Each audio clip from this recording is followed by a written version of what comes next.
me. So yeah, Yeah. it's the joys of weather.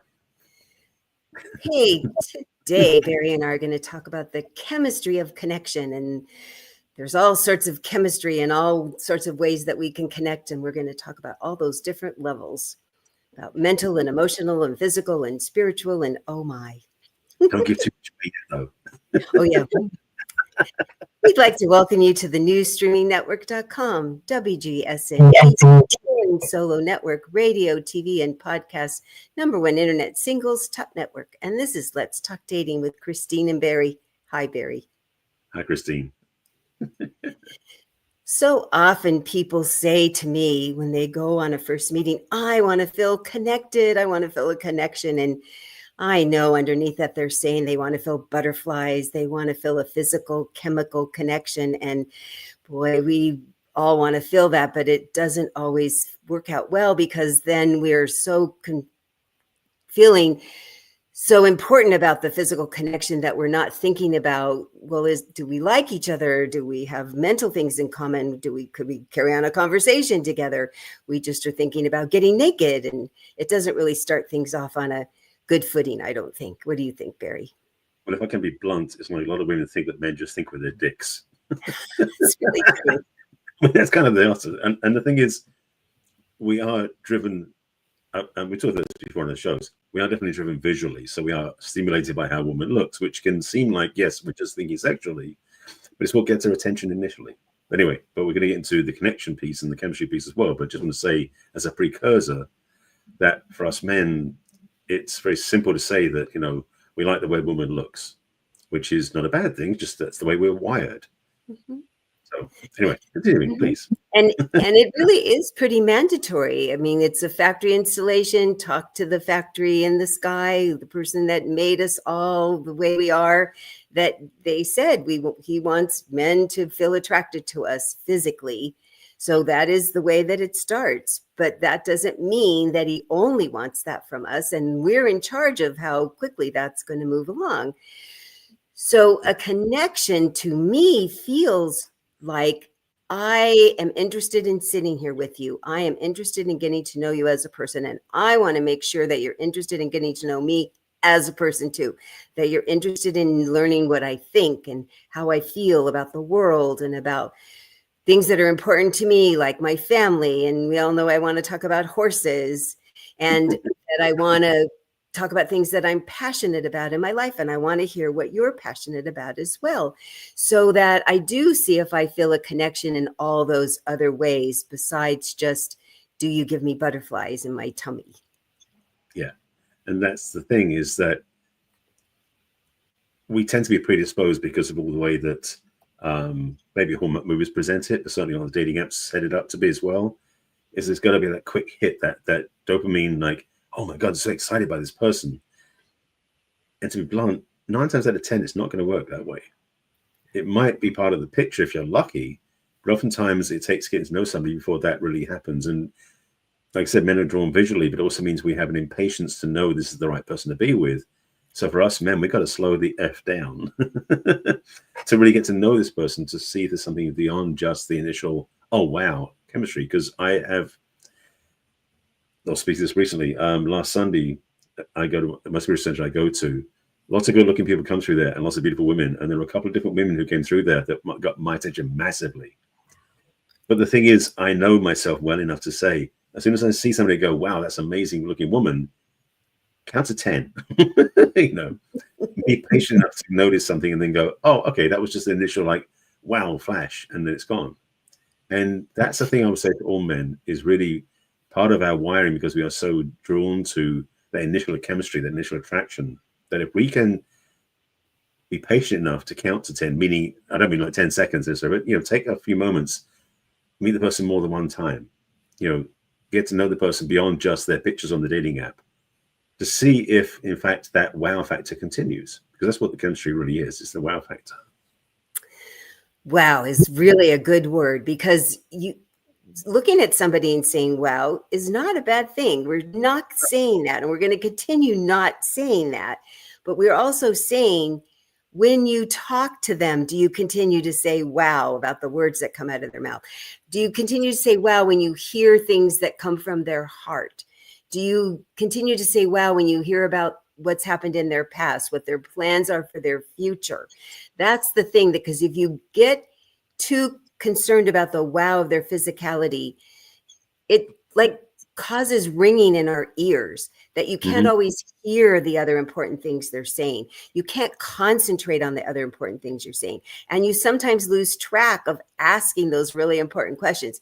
It has certainly happened to both Barry and I in the past. We have talked about how we dated that way and decided that that really wasn't working for us. And we both have decided that that's how I met my late husband, was deciding to date differently. And Barry just told about that's how he's not approaching women that way now, that you really need to stop and say, are they going to wow me on all those different areas? And am I going to allow myself to go slower so that I can see, do they relate to me on all those levels, and not just because they think I'm cute or handsome or pretty or whatever, sexy, right?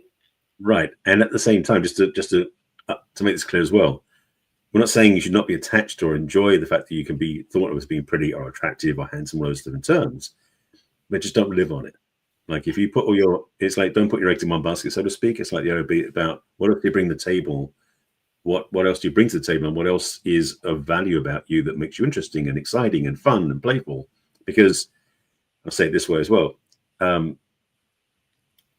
3 ways I want to go. Let's start with this one first.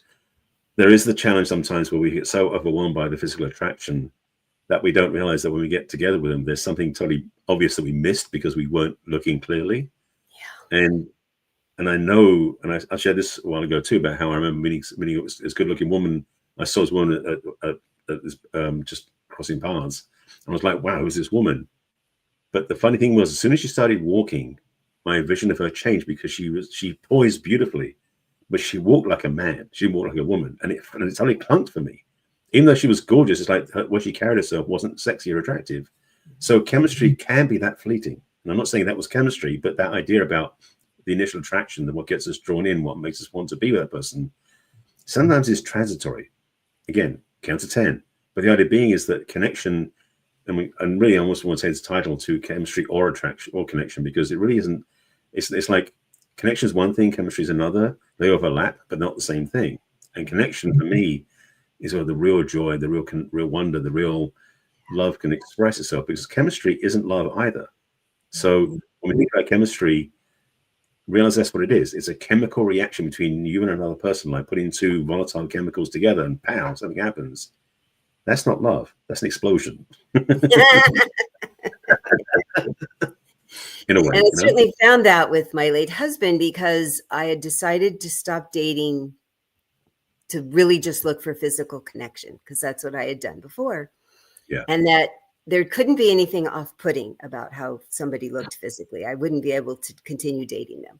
So when I met my late husband, I thought he was attractive. And the more he talked at our first meeting, the more I admired what he was saying, the more I liked what the questions he asked me, the more I liked how he treated me. And I couldn't wait to see him again. But I wasn't physically attracted to him, as I've said a number of times, for a few months. I mean, it really took me a while to warm up physically to him.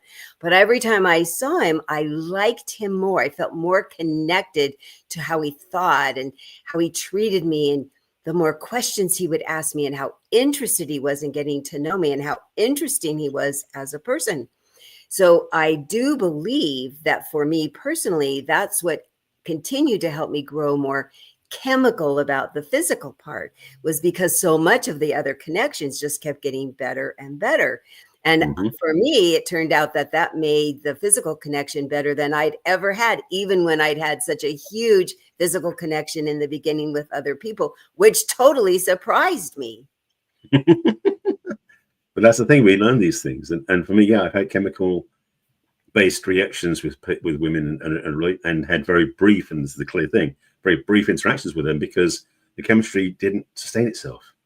Connection can sustain. And I'll speak later on, maybe after the break even, about how you can renew chemistry, because chemistry is not a one-time thing. We do sometimes think that, the initial chemistry is all you get, and that's your shot. Once it's done, it's done. No, that's not true. However, like you were saying, with building connection first, Connection is this often ignored but vital part of what builds chemistry as well. Because when we have connection with somebody, it's like you're starting to turn up the heat, you're starting to turn up the juice, and the excitement's building. And so connection, and yes, we have connection with friends and with family, other people too. We're saying in this context of a relationship, connection is the undergirding. It's not the precursor so much, but it's also the structure on which we build the relationship. So when we have a connection with somebody, there's value there. There's desire to connect. There's desire to be with that person. Desire to find out more about them. And it may not be romantic initially. That's the other part too. Is oftentimes we meet somebody, and the chemistry is what gets the sexual juices going, but the romantic energy doesn't come yet. But with connection, it's almost like that builds something more valuable and more long term that can actually become the fuel that then generates, or I should say, awakens the romantic connection between two people too. Then you're going to jump in. You got ideas. I found that I've talked to clients that they have felt what they have called chemistry because they met doing something that they were both passionate about. They met doing an interesting charity, or they were doing something with the environment, and they were both so excited about it. They had a chemical reaction that wasn't the physical, sexual one. And it was so fun to hear about that. We were both doing this volunteer thing in Africa, and we just like couldn't stop talking. We talked about all night. We were up till 2:00 in the morning talking about this, but the physical thing happened later.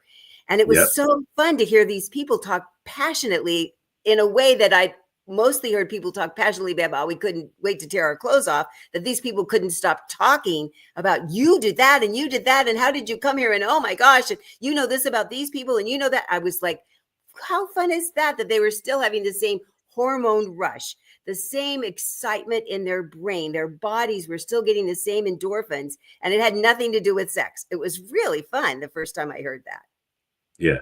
And that to me is such a good reminder, is the fact that we do have that ability. The thing is, with connection, it really has been overlooked. You know, we especially, I mean, dating apps, another one. I've said quite often times with clients, but also experienced myself on the dating apps, is that their pictures may look great, but if their bio, what they talk about, who they are and what they want, what they desire, what they bring to the table, isn't firing all cylinders for me, then there's no joy there. It's like that would be just a fling. It wouldn't be a relationship. So that's why I'm adamant about connection comes first, chemistry comes second in the sequence. But we're so caught up in the paradigm where it's got to be quick fix, and we live in a society basically that is almost like fast. It's like fast food. It's expedient, it's fun, but you know, it's like like Chinese food. You know, you're hungry 2 hours later. It's fun, but it doesn't sustain itself.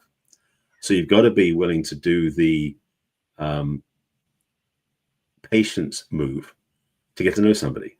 And you know, we're talking about ways about how you connect and what you can do with that. Like you said, one thing about if you have common interests, do things you love doing, and you find common ground, that can be very exciting. But it builds from there. And I mean, I'll put it simply this way. If you watch our show, it's because you want to learn about dating and having a relationship. Most people watch our show are in it for the long haul, as they want to find somebody they want to be with, not just have lots and lots of dates with different people and not go anywhere. The chemistry piece is really, some people like, oh, just a quick fix, done, move on to the next one. But what we're talking about here is really the value of taking the time to get to know somebody, because dating is really, in my view, an exploration of common ground, of interests and what people are about. That's the connection you're building right there.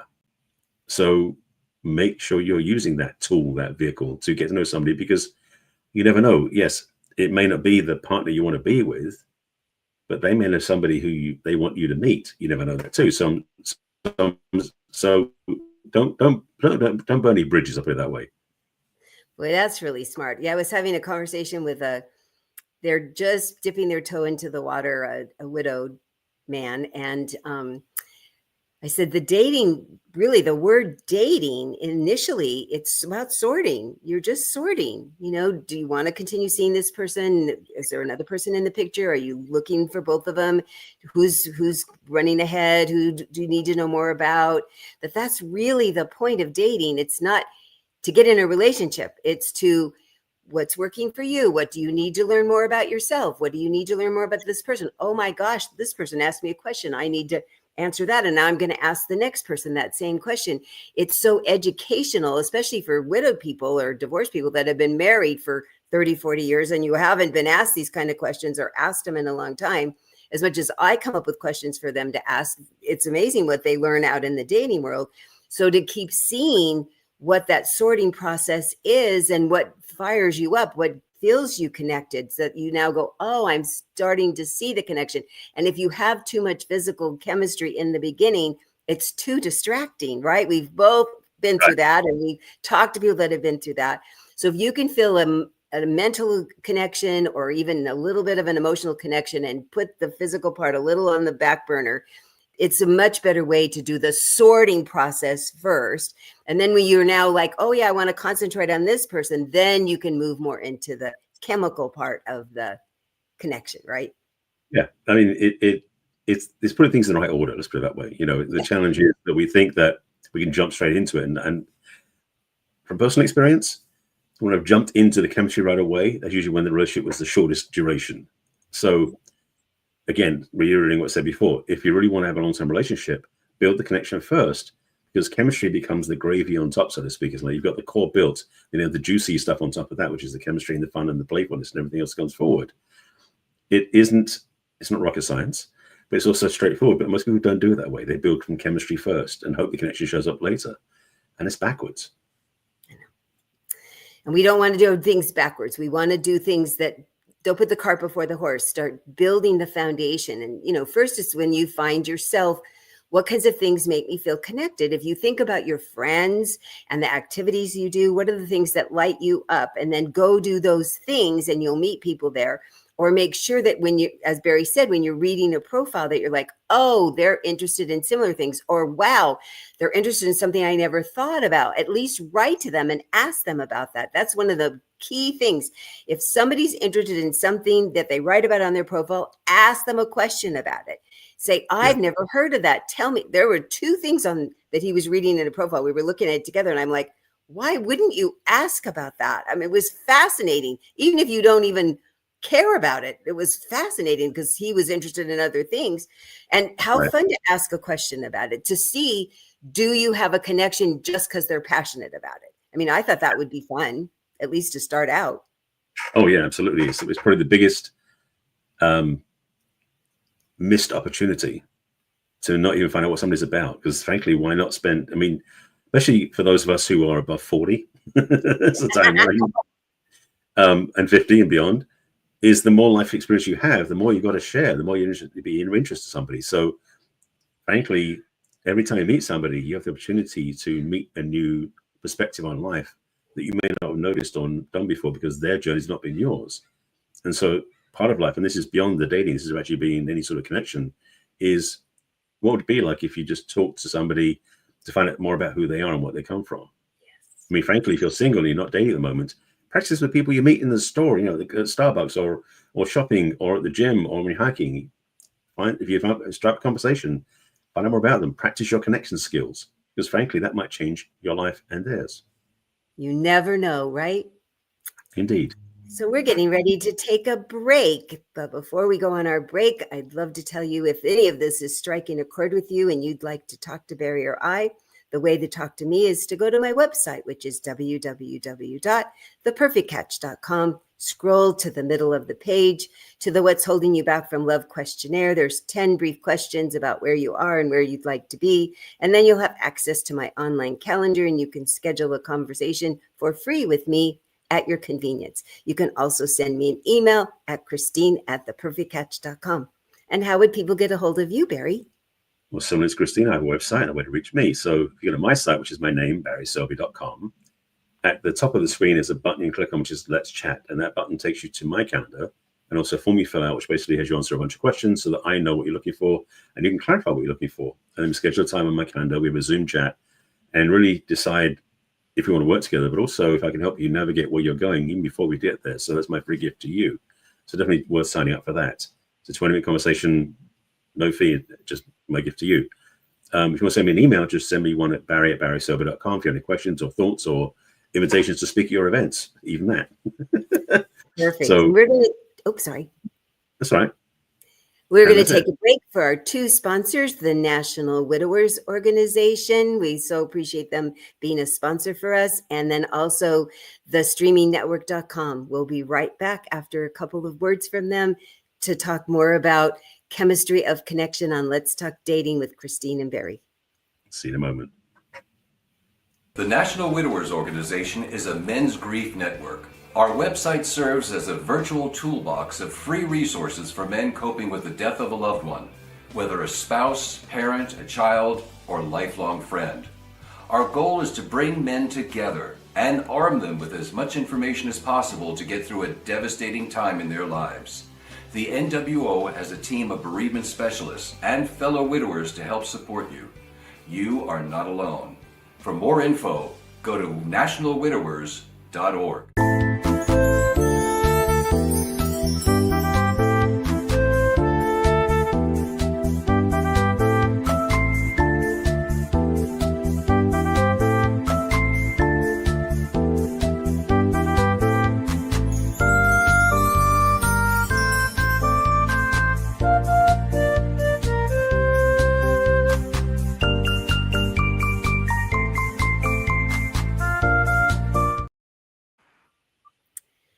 We're back with Yes. Let's Talk Dating with Christine and Barry. And today we're talking about the chemistry of connection. And Barry mentioned that we might be talking about how to keep the connection and chemistry going as your relationship is progressing. I think that's a really important topic because if you do let it grow slowly, people can worry about, well, will it burn out? How would we keep the fire burning? How would we keep moving forward? And I certainly do talk to lots of couples about that. And it's really important to be aware of it because you can't just let it sit there. My husband, one of his favorite toys in the kitchen it was called a set it and forget it. And he would put this wonderful pork roast covered with all these seasons and stuff. And it worked really well for that, but you can't do a set it and forget it for a relationship. No, the raw kitchen utensils you can use, but that's another story entirely. The thing I want to talk about chemistry is I said it before in I may put it in my book, I'm not sure, but chemistry is renewable. Because the thing about it is we do think that when we have the initial chemistry with excitement, it's that newness. And the challenge is that we think because it's a new person, that's for a lot of us what the excitement's about. It's like exploring a new body, a new way of being, new breath, and new intimacy, all these new sexual things that happen. It's like, wow, it's so fun. And then it's gone because you've done it once. It's like it's over with. But the truth is, the chemistry is a choice point because we choose. And this is going to sound crazy to say it is, but our hormones don't control us. We have freedom to choose. And with chemistry, especially as we get more mature and we've gone out of a, what's the word I'm looking for?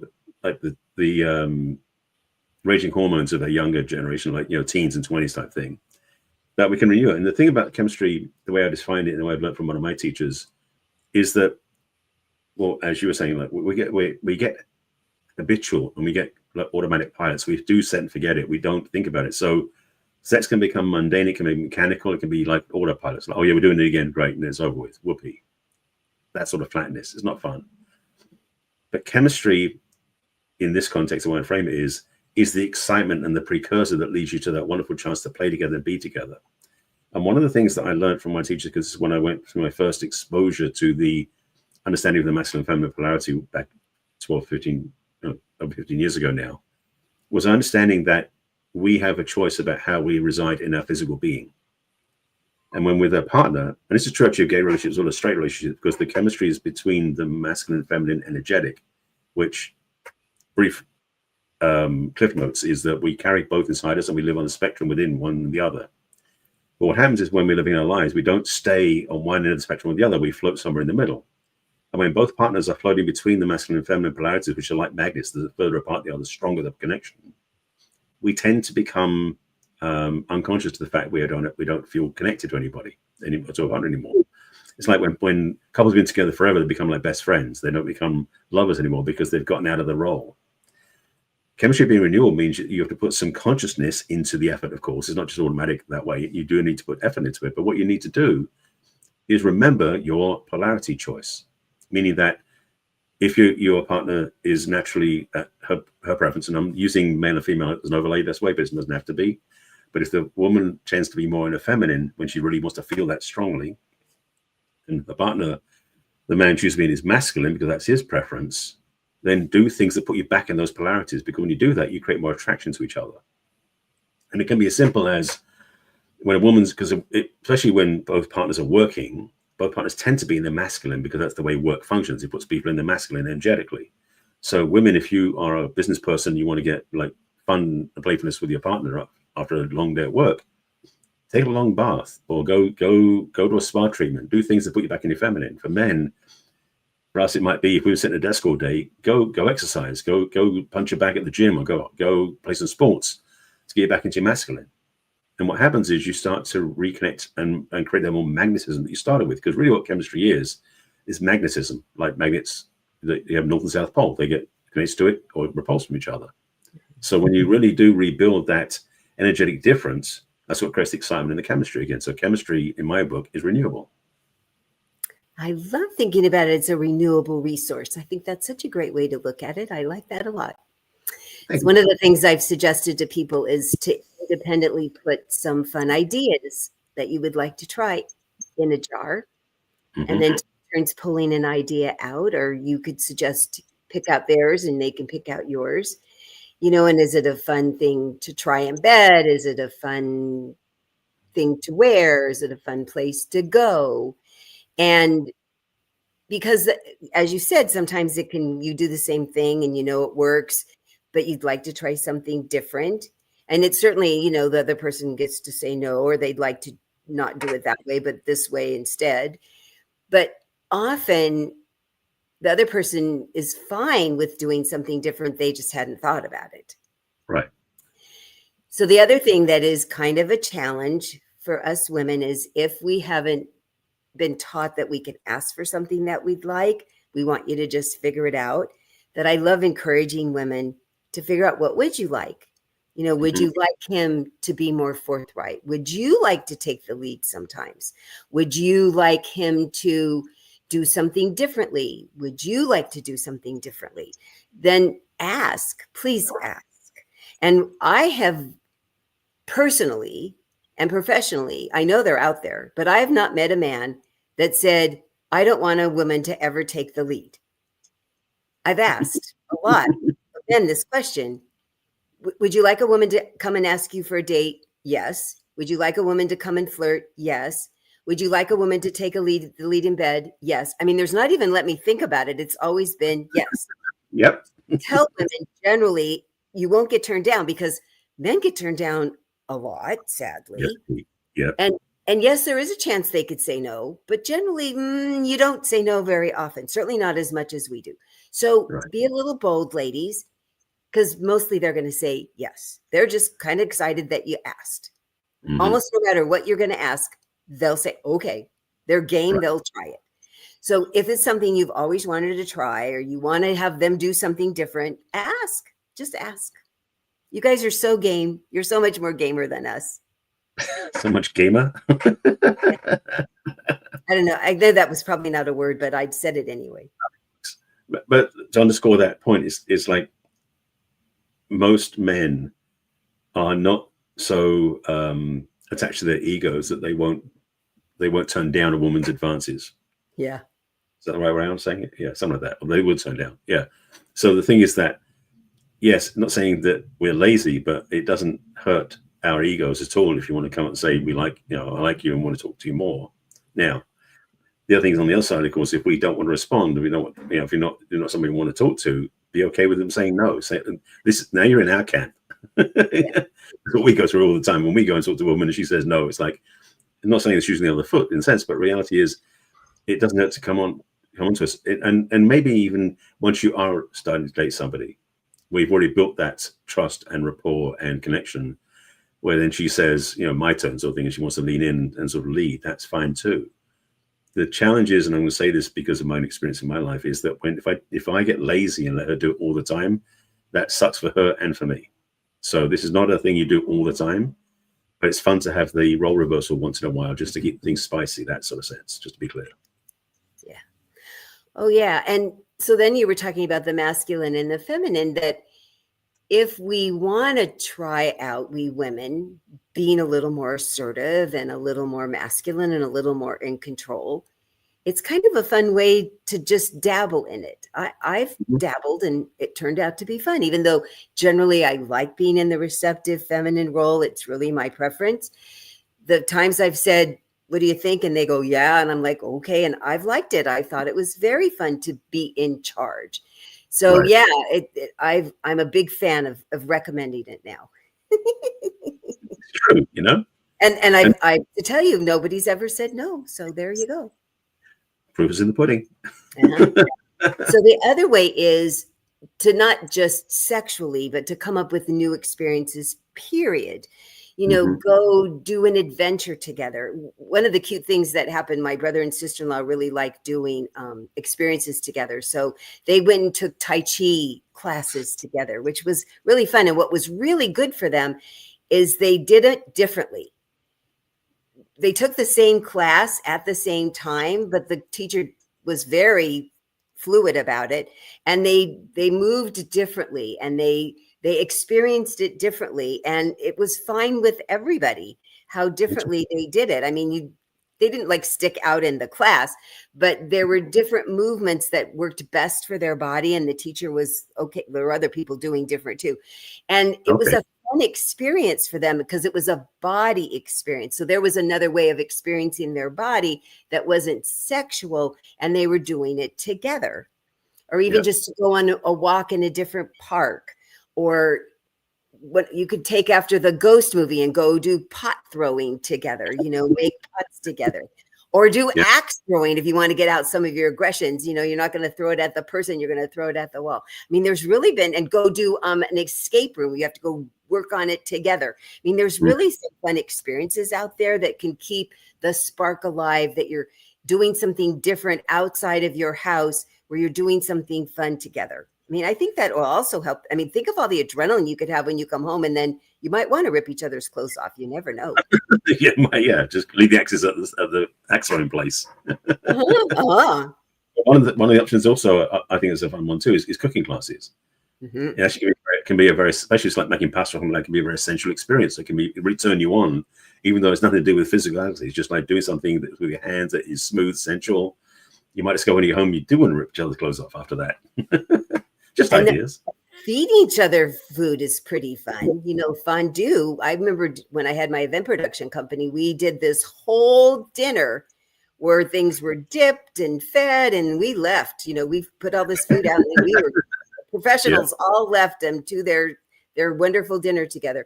And I got a wonderful thank you note after with flowers. So they obviously enjoyed their dinner, but they were no utensils. They didn't want any utensils. They fed each other. And so then that would be fun. Speaking of food. Absolutely. No, food is a very sensual experience. So it can definitely be fun for the connection and chemistry. So to just keep thinking, so talking to each other, taking a shower together or a bath together, doing experiences together, so that you do keep the connection alive. I mean, my grandparents always made it a point of, in their 90s, kissing in the morning, in the afternoon, in the evening. Now, I did thought it was cute that my grandmother always kissed my grandfather when they went anywhere in the car. And I always thought it was kind of romantic. And then I rode somewhere in the car and I thought, oh, she thinks they might die, because he was kind of a scary driver. I do have to say that. But I always thought it was romantic anyway. But he was kind of a scary driver. We finally took his keys away.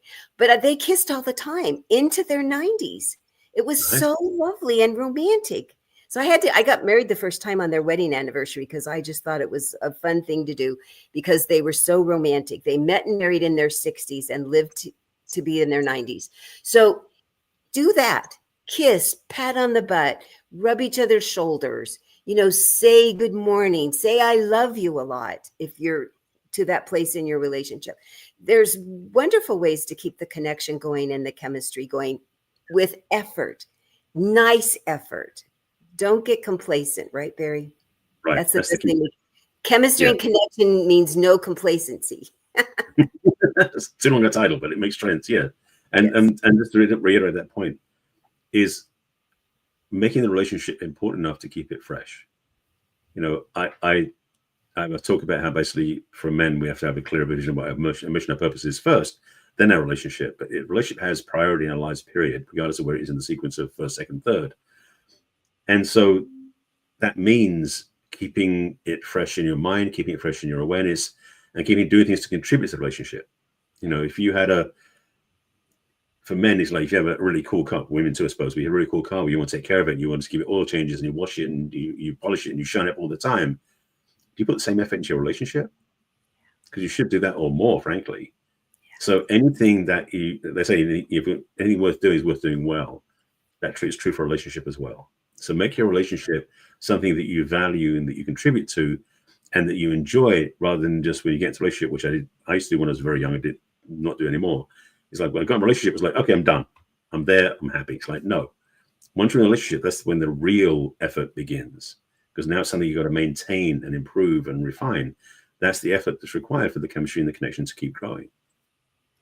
I like the word maintenance. I think it's really important. And if you do regular maintenance, it doesn't end up with this big thing like the stitch in time saves 9. I always like that saying. And it's a really good reason for that. So you take good care of yourself, you take good care of the other person, and that helps maintain the relationships with regular maintenance.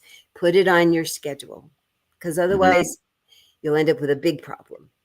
Actually, speaking of that one point, we talked about this one before as well, but the idea of having a relationship status meeting every week or two, or every couple of weeks, is a chance to get together and talk, not to work out the problems, but it can also be to rebuild the connection. Because the other thing, again, like we forget, we get into habits, we get caught off track. If you have a commitment every week or two on the calendar to get together in person, face to face, because you may be traveling and doing other things, well, you basically spend the time reconnecting. That can be one of the best things you do for each other. So it's not just for this isn't working, we need to fix it. It's like, what is working? What can we improve? And how can you stay connected? So use that time wisely. Such important advice that we both give. Thank you, Barry, for reminding everybody. Absolutely. Thank you. So if any of this is landing for you and you would like to talk to Barry or I'll remind you, my website is www.theperfectcatch.com. I'd be happy to talk to you. If you scroll to the middle of the page and click on the What's Holding You Back from Love questionnaire, you have access to my online calendar to schedule a complimentary conversation with me at your convenience. You can also send me an email at christine@theperfectcatch.com. I'd love to invite you to download my free ebook. It's at the top of my website, and I will be happy to send it to you. I'd love to hear what your thoughts are, and if there's something I'd left out, because I'm getting ready to write my 2.0. You can join my mailing list, and I'll send you a repeat of our podcast every week, and also updates about what's coming up in the new year. And you can also look at the bottom where all my social media icons are: Facebook and LinkedIn and Instagram and Pinterest and YouTube. And I always forget one of them. That was everything, I think. Okay, good. And if you go to the YouTube and click on that, you'll see almost 260 podcasts that Barry and I have been doing for over 5 years now. We had an anniversary. And how do people get a hold of you, Barry? Similar to Christine, again, I have my site, which is my name, barryselby.com. And on the homepage, as I mentioned, the top of the screen is how do you get my calendar, and you can schedule a time with me to talk, and you also fill out a questionnaire and all that sort of stuff. At the bottom of the screen, you can just jump into my email list if you want to become a follower of my work and you want to get an email every week with a replay of these shows. You can definitely do that. In the middle of the screen is the first of my 2 quizzes. I have 2 assessments that I created, 2 quizzes. Basically, one of them, which is the first one on the homepage, is your relationship readiness assessment. Basically, are you ready for a relationship? Take the quiz, figure out where you are. You get an email from me with a breakdown of how ready you are, what things you've got that are working, what things you can improve, and an invitation to talk to me as well. The second quiz isn't on my site, but you can click on it, but you can go there directly, which is barryselby.com/self-quiz. And you may have guessed from the title, it is a self-assessment. And this is really about your relationship with yourself, about where you are in your own relationship and navigation in your life. It's something that I'm going to be building out a whole new website from this piece, but this piece will get you started right now. That's another piece I'm not talking about yet, but it's coming. But if you go to the self-quiz, you'll be able to take that assessment. That one has a big downloadable PDF with a bunch of information and tips and guidance in it as well. So I recommend taking that quiz, because before you can be in any relationship with somebody else, you got to know the one you have with yourself. So I talk about that a lot in my work. Alternatively, you can also find me on social media under my name, Barry Selby. So you can go to Barry Selby on Facebook, on YouTube, where I have all my replays of the show as well, and 1,500 videos you can check out there, and on Pinterest, and on Blue Sky, and on there's one other one. I don't know which one it is. But if you want to look me up on Instagram or Threads, it's the real Barry Selby. And I think that's everything. Oh, did I mention that? Yes. You also mentioned my book. Yes, thank you. My best-selling book has been out. Well, actually, it came out in 2013. It's been renewed in 2023. It's a bestseller. It's about love and relationships. It's really about 50 principles for you to have a healthy relationship. Have a healthy relationship. It's called 50 Ways to Love Your Lover, but really, it's the one in the mirror. So get my book. It's on my book page. If you're going to get a preview of the book, on the book page, there is a 12, 13-minute review of my book by 2 AI-generated professional sounding voices that sound really good and they know my book inside out. So you can get a taste of my book from that, and then you can go to Amazon and get a copy yourself. I think that's everything. Perfect. And we will be back. We're always here live at 1 o'clock Pacific and 4 o'clock Eastern and all the times in between. We would love for you to join us. You can ask us a question live while we're here. We're happy to answer it. And then you can watch our replays on Roku or on YouTube on your devices. But you can take us with you and listen, right, Barry? Yes, indeed, because our show is a podcast, as you mentioned before as well. So it's actually an audio version as well as a video audio platform. So if you listen to your podcasts on Spotify, Apple Podcasts, wherever you listen to them, look for Let's Talk Dating with Chrissy and Barry, and you can listen to us wherever you go. And frankly, that will be something you can change your life when you're out on the road. If you're wherever you are, whatever you're doing, just stick it in your ear and get some good input about love and relationships. So definitely follow us there. And as mentioned, subscribe, like, share us with your friends, because our stuff is good content. It is. And you'll help you have connections when you're out in the world. Indeed. And we'll talk to you again next week. Bye for now. See you later. Take care.